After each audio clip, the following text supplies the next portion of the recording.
Hey guys, welcome to PTE NAATI YouTube channel.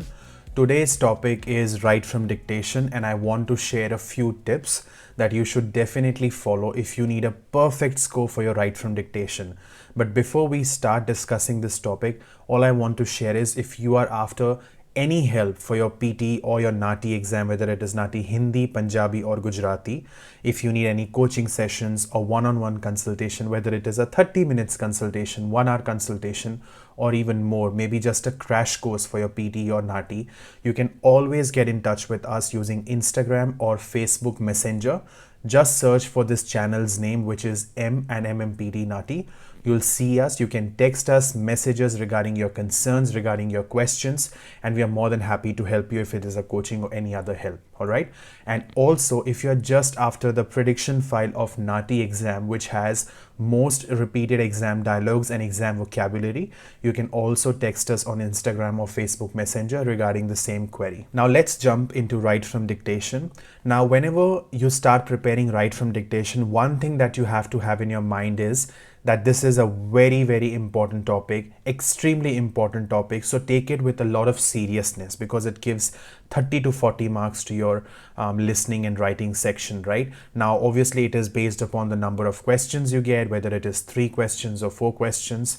What you need to keep in mind is you follow the correct method so that you can get a perfect dictation and a perfect score.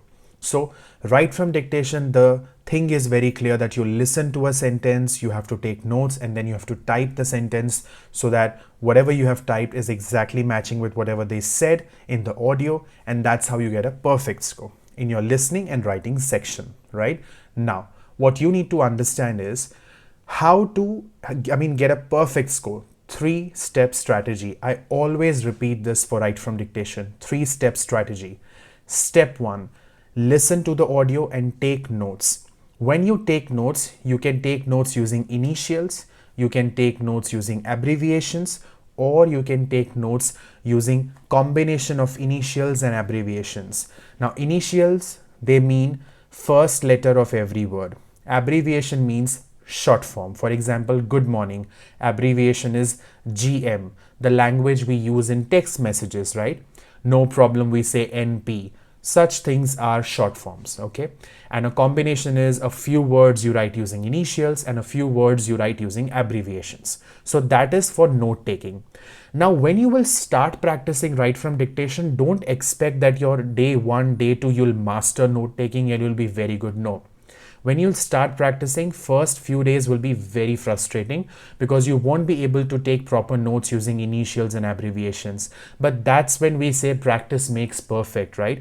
You have to practice again and again and again in order to achieve excellence, right? So don't expect the magic to happen in a day or 2. You have to put in a lot of efforts, at least for a week. I would say 25 to 30 dictations every day for a week, and then you will start noticing change after a week in your performance. After you have taken notes for a few days, let's say a week, that's when you will start getting that confidence that yes, it's happening, I can do it, right? So please have patience when it comes to Write From Dictation, and 1 week of investment is worth it because it is extremely important and has a lot of weightage, right?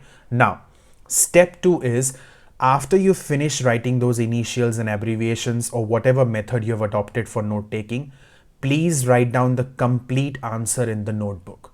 Full answer. First, you will write it down in the notebook. All right. Every word you have to write it completely. And then step 3 has to be look at your notebook, whatever full answer you've written, and then type it in your computer. Please don't skip that step 2 where you are writing everything full sentence in your notebook. Just don't take notes and start typing, or just don't straight away start typing thinking I'm very good in typing, I'm a master of typing. Yes, you may be a master of typing, I'm not denying that, but please follow this 3-step strategy. It will help you a lot. Don't worry, you have enough time for completing Write From Dictation because there are 8 different types of questions, and out of 8, only 4 of them you will be doing it properly.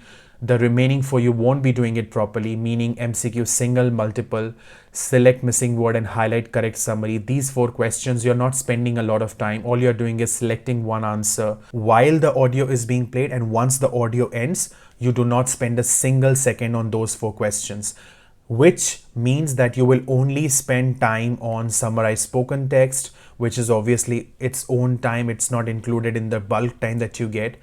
Fill in the blanks listening, highlight incorrect word, and write from dictation. These are the questions where you need to spend your time and energy. So write from dictation, do it properly using these 3-step strategy, taking notes, writing the complete answer in the notebook first, and then looking at the computer, typing it properly, and proofread your work, please. Please make sure before clicking next, you make sure you read your complete sentence, match it with the answer you have in your notebook, check your spellings, check if you've put full stop, check if you have put capital letter for the words that are proper noun or maybe the first word of the sentence. This checking needs to be done before you click next. After checking, once you feel that yes, you're happy, you're satisfied, whatever you've written makes sense, there is no error, then go to the next question and don't rush. All right. If you follow these 3-step strategy and the proofreading after you have typed your sentence, you will get a very good score. I would say a perfect score in your write from dictation, and you need that perfect score in write from dictation so that one topic write from dictation, you nail it and you can nail the exam, because it's so important for your listening and writing score. Another query that a lot of students have is, can we add words in write from dictation? Yes, you can add words if you're confused whether the word is singular or plural and you want to add both the words. If you're confused whether the word was present tense or past tense, for example, produce or produced, you're not sure what did you hear, write it down. But only if you're not sure, that's when you will add the words. Don't just randomly, unnecessarily add the words because you have that liberty of adding it. Don't misuse that liberty. I would only recommend you to use that liberty when you feel that you're really confused and not sure whether the word was singular, plural, or if you're confused between the spellings or whatever. If you're sure that this was the answer, this was the word, then there is no need to add anything. All right. And please don't forget the full stops and question marks at the end of the sentence, if it's a full sentence or a question based on that. So if you follow these techniques, you will get a perfect score in write from dictation. And do not practice anything less than 20 to 25 dictations a day. Practicing 5 to 10 dictations will not help you much. The topic is very important, so you should treat it like one. You should not treat it like any other topic which is not very important. For example, essay, or for example, any other topic, because one essay you type, you need so much of time. Approximately half an hour goes in practicing one essay, and what are you getting? 5 marks. And over here, in half an hour, 45 minutes, you can practice so many sentences and you're getting roughly 30 to 40 marks, anything between that. That is worth it, I would say. So please treat it accordingly, practice a lot of questions. And if you have any concerns, feel free to get in touch with NAATI, NAATI, myself or Manmohit. Both of us are always there to help you with whether it is regarding PTE or NAATI. And I wish you all the luck, and we'll keep on making more and more videos to help you guys with both PTE and NAATI. But always feel free to put something in the comment section below if you want us to make video on a specific topic, and that helps us to prioritize the topics on which we should make videos, and we are more than happy to make videos on the topics that you want us to make videos on. With that, I'll take your leave and I'll see you next time. Bye for now.